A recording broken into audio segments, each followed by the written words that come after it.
کہ ہم سب کا یہ ایمان ہے کہ اسلام امن اور شانتی کا علم بردار ہے۔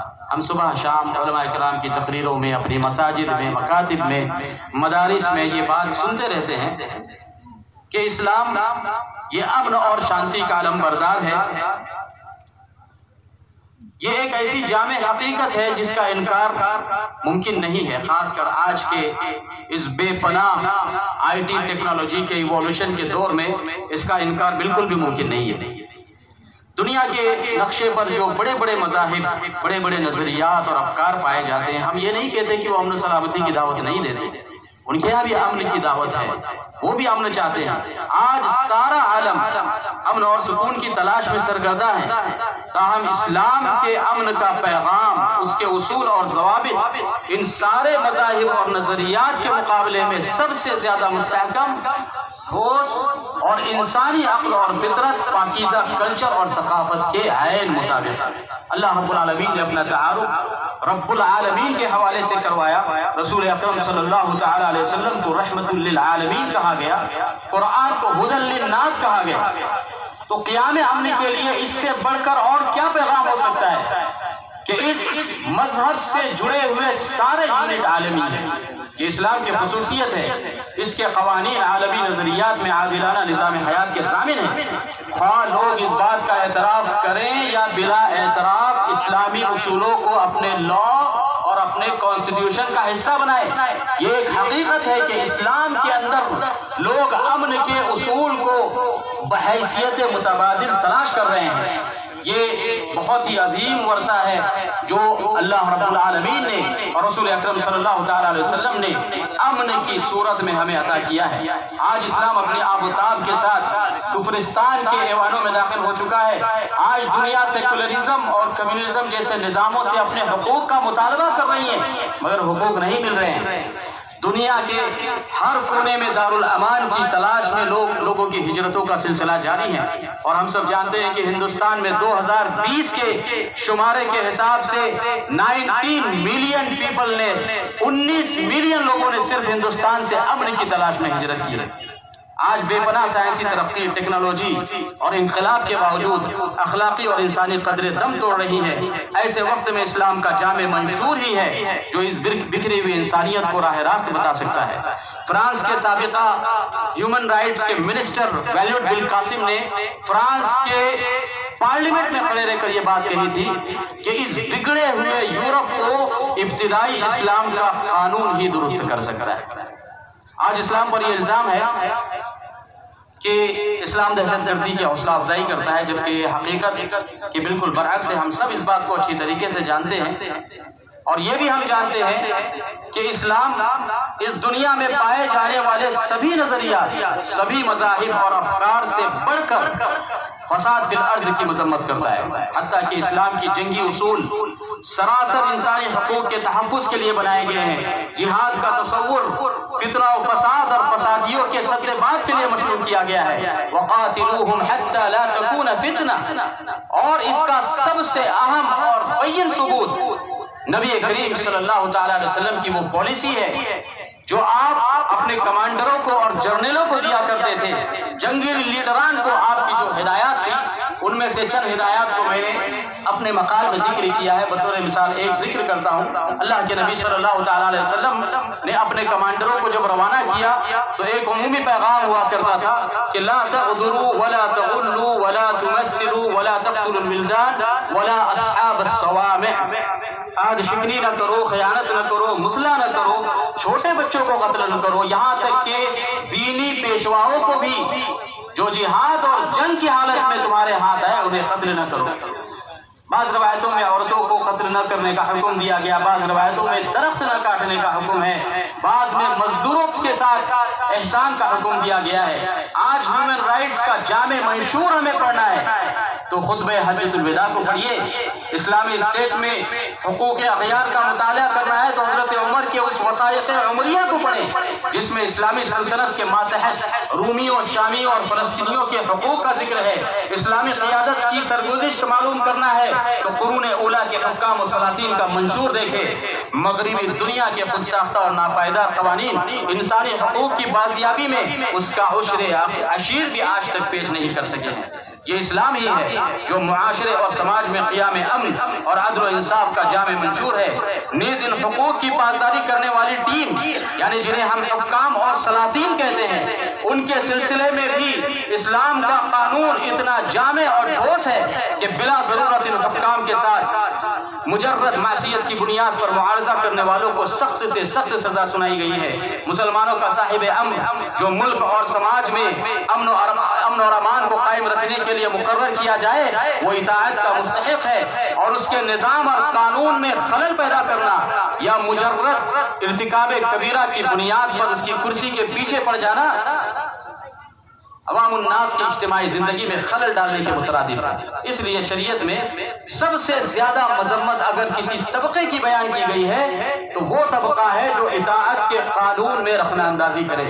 حکام کے فساد کے وقت عوام کے درمیان فساد پھیلانے کی کوشش کرے۔ شیخ الاسلام ابن تیمیہ رحمۃ اللہ علیہ نے ذکر فرمایا منہاج السنہ کے اندر کہ اسی بنیاد پر اہل سنت والجماعت کا مشہور مذہب ہے کہ وہ ائمہ کے خلاف بغاوت کو جائز نہیں سمجھتے اور ان کے خلاف قتال بالسیف کو حرام سمجھتے ہیں، اگرچہ یہ ائمہ کتنے ہی ظالم کیوں نہ ہو۔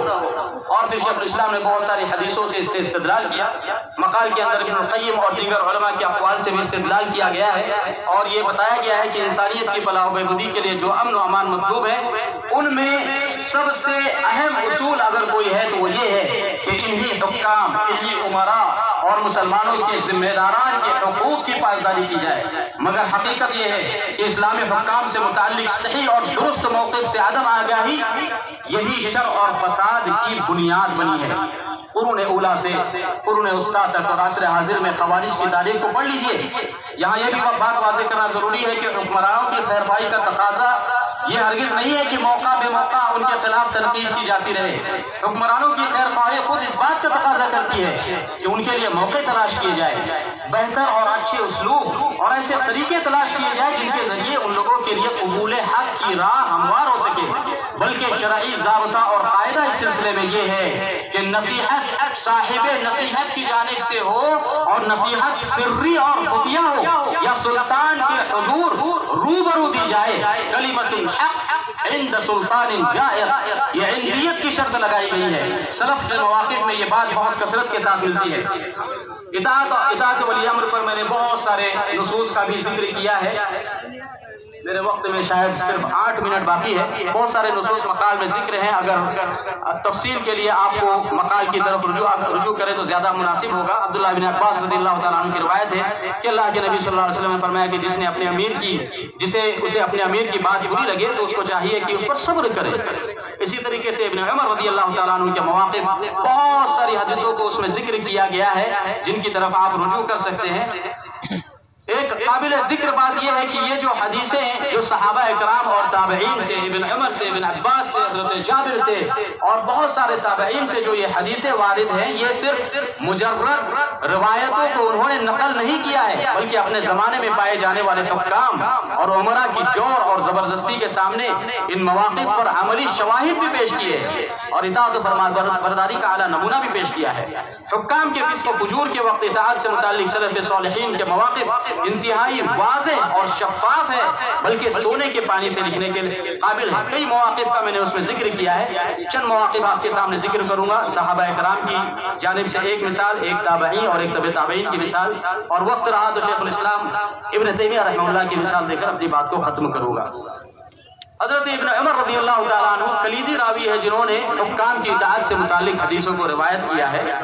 جب اہل مدینہ نے یزید بن معاویہ کی بیعت سے انکار کیا تو عبداللہ بن عمر رضی اللہ تعالیٰ عنہ نے اپنے خادموں کو، اپنے گھر والوں کو، اپنے اہل خاندان کو جمع کیا اور ان سے کہا کہ دیکھو، اللہ کے نبی صلی اللہ علیہ وسلم نے فرمایا کہ ہر غدر کرنے والے کے لیے قیامت کے دن ایک جھنڈا مقرر کر دیا جائے گا، اور ہم نے چونکہ اس شخص سے اللہ اور اس کے رسول کے نام پر بیعت لی ہے، لہٰذا میں ان کے ہاتھ پر بیعت کرتا ہوں اور ہر اس شخص سے براءت کا اظہار کرتا ہوں جو امیر المؤمنین کے ہاتھ پر بیعت نہ کرے۔ صحیح بخاری میں اور دیگر حدیث کی کتابوں میں متعدد الفاظ کے ساتھ اس طرح کی باتیں واردات ہیں۔ امام احمد بن حنبل رحمہ اللہ کی ایک مثال کو لے لیجئے۔ خلق قرآن کے مسئلے میں 30 مہینے سے زیادہ آپ جیل کی سلاخوں کے پیچھے رہی ہے۔ بیڑیوں کی حالت میں قیدیوں کو آپ امامت کراتے تھے، نماز پڑھایا کرتے تھے۔ عقیدہ اکبر کے قرآن کی مذمت میں آپ کے نصوص بالکل واضح ہیں، مگر حاکم کی اطاعت سے متعلق اصول اور قواعد کی پاسداری کرتے ہوئے اپنے موقف سے امام احمد بن حنبل ذرا برابر بن مزمحل نہیں ہوئے۔ امام خلال نے سنہ کے اندر ایک روایت نقل فرمائی ہے کہ امام احمد بن حنبل رحمہ اللہ کے پاس فقہاء عراق میں سے 40 سے زیادہ فقہاء حاضر ہوئے اور انہوں نے کہا کہ ہم حاکم وقت کے جو ہے امور سے راضی نہیں ہے اور اس کے خلاف خروج اختیار کرنا چاہتے ہیں۔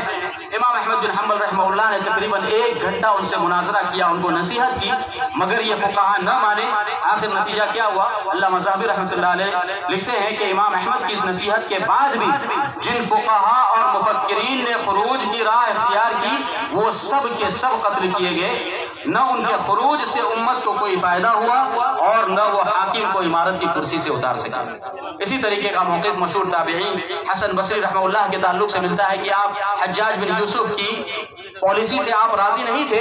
ابن الاشعث کا جب فتنہ ہوا اور لوگ آپ کے پاس گئے اور ابن الاشعث کے فتنے میں شامل ہونے کی آپ سے درخواست کی تو حسن بصری رحمہ اللہ نے انہیں نصیحت کرتے ہوئے کہا کہ میرا خیال ہے کہ اس کے خلاف خروج کرنے سے بہتر ہے کہ تم اللہ کی طرف رجوع کرو اور اس کے ظلم اور جور پر صبر کرو، یقین اللہ تعالیٰ تمہاری مدد فرمائے گا۔ لیکن ان لوگوں نے کہا کہ ہم اپنے آئیڈیالوجی اور اپنے ریٹورک فلسفی کے سامنے اس غلام کی بات کو مان لے، چنانچہ انہوں نے انکار کیا، اس مجلس سے نکلے، ابن الاشعث کے فتنے کا حصہ بنے اور علامہ ذہبی رحمہ اللہ نے نقل فرمایا کہ سب کے سب قتل کر دیے گئے۔ جب حسن بصری رحمہ اللہ کو ان کے ہلاک ہونے کی خبر ملی تو آپ کا بہت مشہور جملہ ہے جو حدیث کی کتابوں میں اور تاریخ کی کتابوں میں ذکر کیا گیا ہے۔ آپ نے فرمایا کہ اگر لوگ سلطان کے ظلم اور جور پر صبر کرنا سیکھے اور اللہ کی مدد آنے تک انتظار کرے تو یہ ان کے لیے زیادہ بہتر ہے، لیکن لوگ بھی بڑے نادان ہیں کہ فوراً حاکموں کے خلاف، اپنے امیروں کے خلاف تلوار پر بھروسہ کرتے ہیں تو انہیں اللہ بھی تلوار کے حوالے کر دیتا ہے۔ اللہ کی قسم ایسے لوگوں کی وجہ سے امت کو کبھی بھی خیر نہیں پہنچا۔ لہذا سلف صالحین کے ایسے سینکڑوں مواقف ہیں جن سے ہم اہل عصر کو عبرت حاصل کرنے کی ضرورت ہے، اس لیے کہ آج یہ بات کثرت کے ساتھ مشاہدے میں آ رہی ہے کہ اسلام کی طرف منسوب اہل علم اور فن، منبر و محراب کے پاسبان، دانشوران اور صحافی حضرات سوشل میڈیا کے اخبار کو بنیاد بنا کر مسلم حکمرانوں کے خلاف کھلی بغاوت اور کفر کے فتوے داغ رہے ہیں۔ سوشل میڈیا پر اشتعال بازی کے علاوہ ان کے پاس مستقبل کی تخطیط کا اگر دیکھا جائے تو نہ کوئی پلان ہے، نہ کوئی اسٹریٹجی ہے، نہ توحید حاکمیت جس کا اصل مفہوم لا الہ الا اللہ کے تناظر میں ہونا چاہیے اس کے تعلق سے صحیح رہنمائی ہے۔ حد تو یہ ہے کہ خارجیت اور اعتزال کی فکر نے امر بالمعروف اور نہی عن المنکر کے قواعد کو بھی اپنی فکری آلودگی سے مقدر کر دیا ہے۔ عوام یہ سمجھ رہی ہے کہ حاکم اور امیر سے متعلق اطاعت کے جو قاعدے تھے وہ گزرے ہوئے زمانے کے لیے تھے۔ آج ہمارے اس زمانے میں جمہوریت اور سیکولرزم کے اصولوں پر سلاطین کو کوئی استثنائی حق حاصل نہیں ہے۔ میرے عزیز بھائی اور دوستو، یہ سب کچھ اس لیے ہو رہا ہے کہ حکام اور سلاطین کے بارے میں اسلامی نقطہ نظر اور عوام پر حکام کے شرعی حقوق سے متعلق جو خاطر خواہ رہنمائی ہونا چاہیے تھی، آج ہمارے درمیان سے وہ رہنمائی مفقود ہے۔ لہٰذا اس سیمینار کی مناسبت سے یہ آخری پیغام دینے کی کوشش کروں گا کہ ہم اپنے امراء اور حکام سے متعلق اور امن و امان سے متعلق سلف صالحین کے موقف کو سمجھنے کی کوشش کریں، بلکہ میں بطور توصیہ یہ نقطہ دینے کی کوشش کروں گا کہ جس طریقے سے مقارنہ ادیان کے لیے یا کمپیریٹیو ریلیجن کے لیے یا نصرانیت پر رد کرنے کے لیے ڈائیلاگ کمیٹی بنائی جاتی ہے، لجنۃ الحوار تشکیل دیا جاتا ہے، اسی طرح اسلامی حکام اور ہمارے امیروں سے متعلق شبہات کی ازالے کے لیے افراد اور جماعت کی سرگرمیوں کو مختص کیا جائے کہ اسلام میں جہاں امن اور شانتی مطلوب ہے وہی امن اور شانتی کا پیغام دینے والے، امن اور امان کے جو سپاہی اور کارندے ہیں ان کا صلاح اور تقویٰ اور ان پر ہونے والے بیجا اعتراضات کا دفاع بھی مطلوب ہے۔ اللہ رب العالمین ہم سب کو نیک توفیق نصیب فرمائے۔